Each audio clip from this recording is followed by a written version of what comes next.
शैलेश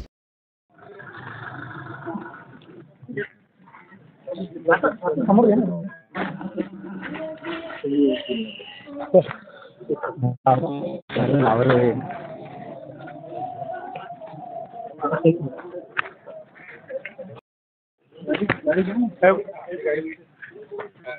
ये सांगा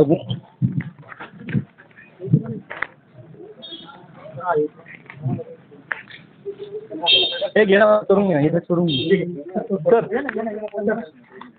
मध्ये मुख्याध्यापकाची खोली, टॉयलेट, 2 खोल्या, व्हरांडा असे एक पूर्ण मॉडेल केलंय आणि प्रीफॅब असल्यामुळे हा लवकरात लवकर तयार होतील आणि आदिवासी भागातल्या मुलांना न्याय मिळेल. त्याच्यानंतर मी मुख्याधिकारी महोदयांची चर्चा केली. याच्या व्यतिरिक्त आम्ही खोल्या सुद्धा शाळांच्या मंजूर केलेल्या आहेत, त्या स्वतंत्रपणे होतील.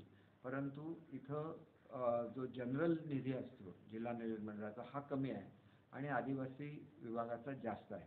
तर आदिवासी विभागामध्ये हेड नसल्यामुळे लवकरच आम्ही ते हेड क्रिएट करण्याची तरतूद करू, जेणेकरून त्यांना शाळा खोल्यांवर खर्च करता येईल, कारण तिथं सुद्धा आदिवासी समाजाची मुलं शिकतात.